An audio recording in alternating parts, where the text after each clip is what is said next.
अगला टॉपिक जिसका नाम है कोफिशिएंट ऑफ कपलिंग। तो अब हम लोग करते हैं कोफिशिएंट ऑफ कपलिंग।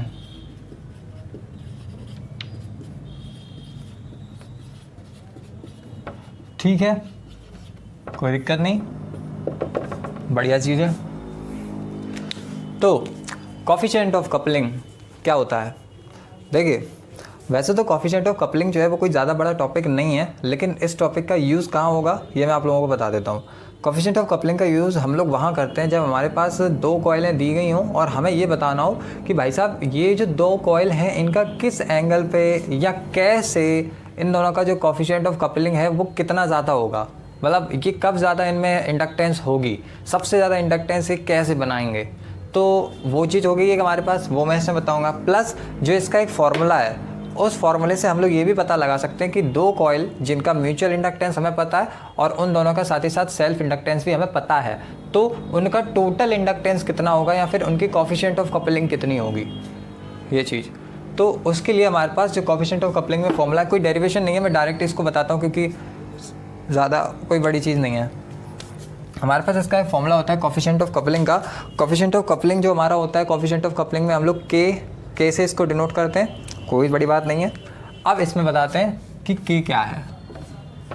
के, इसका हमारे पास फॉर्मूला होता है अंडर रूट के अंदर m/L1L2। क्या है ये, क्या है ये, क्या है ये? तो इसके लिए हम लोग सपोज कर लीजिए कि मेरे पास मेरी दो कॉइल है, एक ये रही है ना, और दूसरी कॉइल हमारे पास ये रही। ये सपोज कर लीजिए इसकी L1 इंडक्टेंस है और इसकी L2 इंडक्टेंस। ये पहली कॉइल है, ये दूसरी कॉइल है, और इन दोनों का म्यूचुअल इंडक्टेंस आपस में है M। तो इनकी कोफिशिएंट ऑफ कपलिंग कितनी होगी वो निकालने के लिए हमारे पास फॉर्मूला होता है √M/L1L2। ठीक है, L1 × L2 है, कन्फ्यूज मत होना। अब मैं आपको इसमें एक चीज़ और बताने जा रहा हूँ कि मेरे पास कुछ फिगर्स हैं जिनका स्टैंडर्ड डेटा होता है। उन स्टैंडर्ड डेटाज में मैं आपको ये बताऊँगा कि इनकी मैक्सिमम कोफिशिएंट ऑफ कपलिंग कब होगी, इनकी इंटरमीडिएट कोफिशिएंट ऑफ कपलिंग कब होगी अगर दो कॉइल्स को पार्टिकुलर किसी एंगल में रखा जाए तो, और उनकी सबसे लोअर कोफिशिएंट ऑफ कपलिंग कब होगी। तो चलिए बताता हूँ मैं।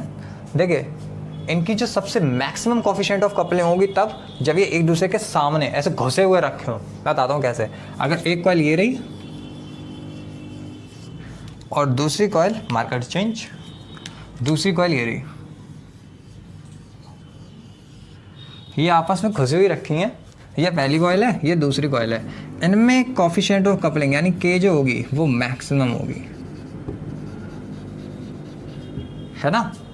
प्लस अब आपको एक चीज़ और बताऊंगा कि अगर इनका जो दूसरा हमारे पास ये तो पहला तरीका हो गया। अब दूसरा जो है कि ये इनमें मिनिमम का मैं पहले इंटरमीडिएट वाला बताता हूँ। इंटरमीडिएट तब होगा जब ये आपस में 90 डिग्री में होंगी। ये पहली कॉइल रही और ये रही हमारी दूसरी कॉइल, ये हमारी दूसरी कॉइल रही। ये आपस में जब 90 डिग्री में होंगी तब इनका दरअसल नहीं, एक सेकेंड, ये जब आपस में 90 डिग्री में होंगी तब इनका जो कोफिशिएंट ऑफ कपलिंग होगा वो सबसे कम होगा, सबसे ज़्यादा कम। हाँ, ये इनका होगा, के होगा हमारे पास मिनिमम, ये इनका मिनिमम वाला है। अब मैं आप इंटरमीडिएट का अब आएगा। अब ये इंटरमीडिएट का होगा। हाँ, इंटरमीडिएट वाला जो होगा वो हमारा कब होगा, जब ये आपस में एक दूसरे के बिल्कुल ऐसे रखे हो, कैसे आपस में बात कर रहे हो। पहली कॉइल ये रही और दूसरी कॉइल, ये पहली कॉइल रही हमारी और ये हमारे पास रही हमारी दूसरी कॉइल। इनमें होगा कि हमारा इंटरमीडिएट, यानी कुछ मीडियोकर बोल लीजिए, कुछ भी बोल लीजिए, इंटरमीडिएट।